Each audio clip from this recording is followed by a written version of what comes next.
Interpretation of the Holy Quran. Bismillah ar-Rahman ar-Rahim. In the name of Allah, the Beneficent, the Merciful. We thank Allah that He allowed us to start interpretation of Quran from the beginning. Now I would like to talk about the first chapter of Quran, chapter Fatiha, al-Kitab, the opening of the Holy Book. This chapter has 7 verses. When we talk about 7, we will see in different places, in different occasions, we have such a numbers. For example, when Allah is talking about the numbers of the heavens, Allah says there are 7 heavens, sab'a samawat. When we talk about the pilgrimage, we know that it is necessary and obligated for every Muslim who is going to pilgrimage to go between 2 different mountains, Safa and Marwa, for 7 times. Also, it is obligated to go around the house of Allah 7 times. So, these verses of Quran in this chapter are 7 times around the house of Allah, tawaf. Sa'i, it means to go between 2 different mountains, between Safa and Marwa 7 times.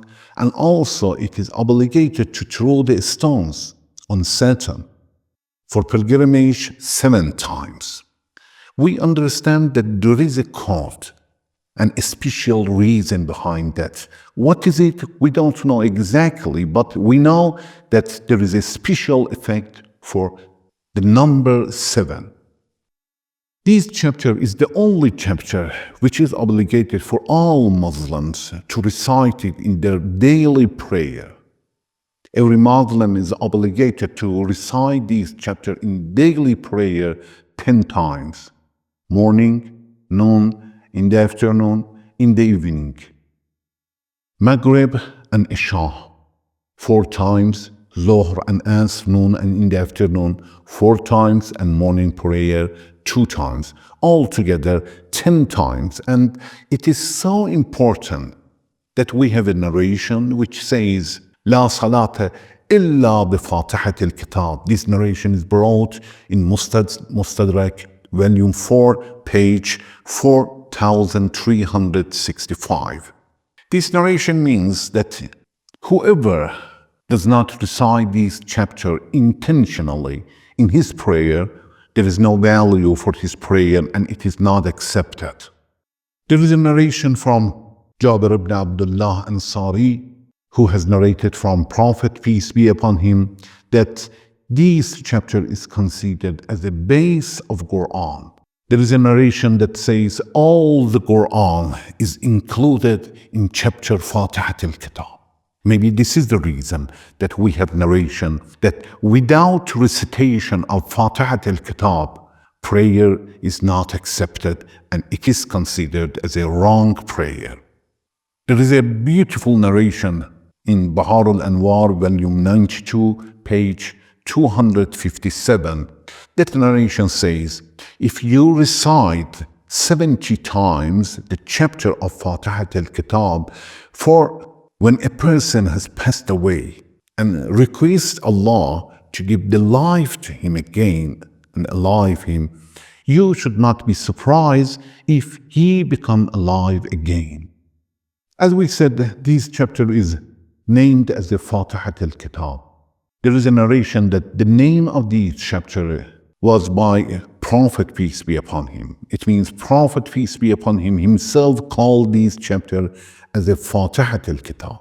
From this name, since it means opening of the Holy Book, we may understand that the Holy Book in the time of Prophet, peace be upon him, is collected and became as a holy book. Because of that, Allah, a Prophet, peace be upon him, said, this chapter is the opening of the Holy Book. So we may conclude that the Holy Book, all the verses and chapters of Quran is gathered in the time of Prophet, peace be upon him, and by the order of Prophet, peace be upon him, this chapter, it means Fatiha al-Kitab, is placed at the beginning of the Holy Book, and because of that, it's called the Fatiha al-Kitab. This narration is brought in the book of Uyun Akhbar al-Raza, volume 2, page 227. Also, we have a narration from Prophet, peace be upon him, that Prophet says, إِنِّي تَارِكٌ فِيكُمُ الثَّقْلَيْنِ كِتَابَ اللَّهِ وَإِتْرَتِي. Oh people, you should know that I'm going to leave behind two heavy and important things, and one of them is the members of my family, Itrati, and the other one is Holy Book, Kitab Allah wa Itrati. The Holy Book and my Itra, it means members of my family, household of Prophet, peace be upon him.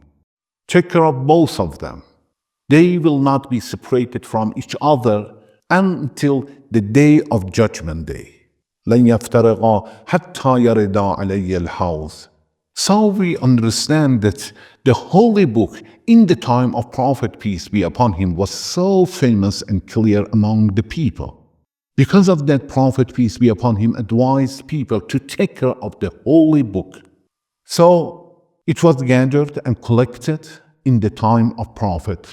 And we may understand from this beautiful sentence, which is narrated among the Sunni scholars, by Sunni scholars and Shia scholars both, and also we have understood from this sentence, this name, Fatiha al-Kitab, opening of the Holy Book. Different verses of this chapter are talking about different issues. They are pointing out to different issues. One, Resurrection Day, Judgment Day, when Allah is talking about Yawm al-Din, Malik Yawm al-Din, is talking about some attributes of Allah, Ar-Rahman Ar-Rahim. Both of them are attributes for Allah. Malik Yawm al-Din is Resurrection Day, the master of Resurrection Day. And also is talking about requesting from Allah to stay in a straight path. When we say, "Oh my Lord, اهدنا الصراط المستقيم, guide me to the straight path."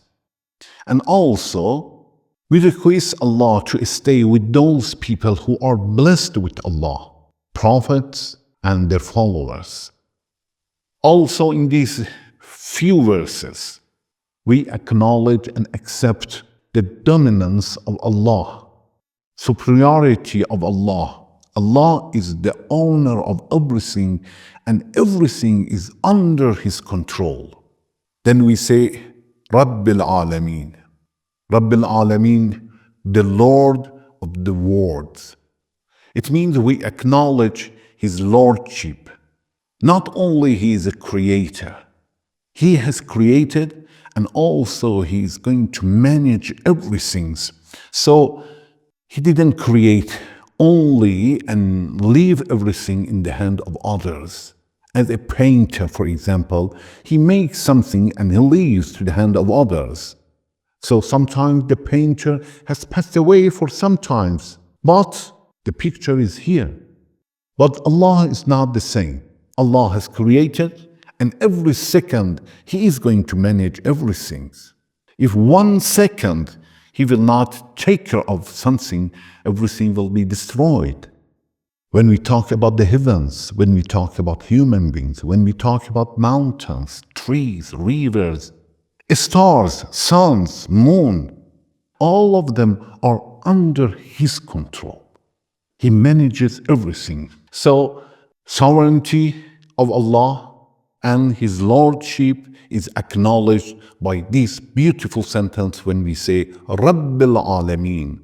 He is the Lord of everything. Then we say, my Lord, help us to stay with your followers, the follower of Prophet, peace be upon him.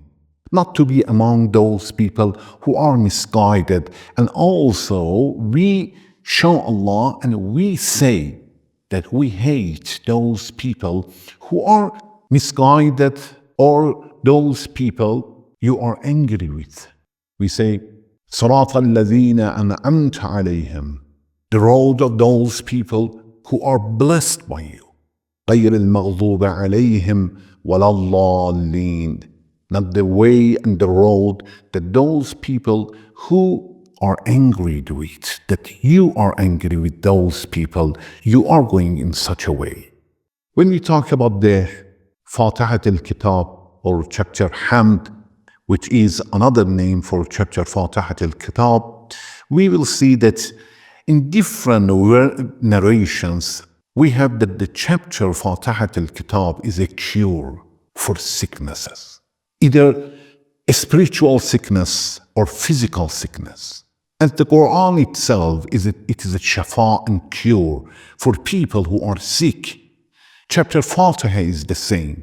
Whoever has a problem physically or spiritually, chapter Fatiha is helping. And it is exactly the same as Quran itself. We ask Allah to help us to have a more relation with Quran, especially with chapter Fatiha al-Kitab. We may recite every day at least a few times. Remember the resurrection day. To remember resurrection day, help us to take care of our duties and responsibilities and be careful that everything will be recorded, and one day we will see all of them. Not even one day, 1 hour, 1 minute will be lost. Thank you very much for watching. Wassalamu alaikum wa rahmatullahi wa barakatuh.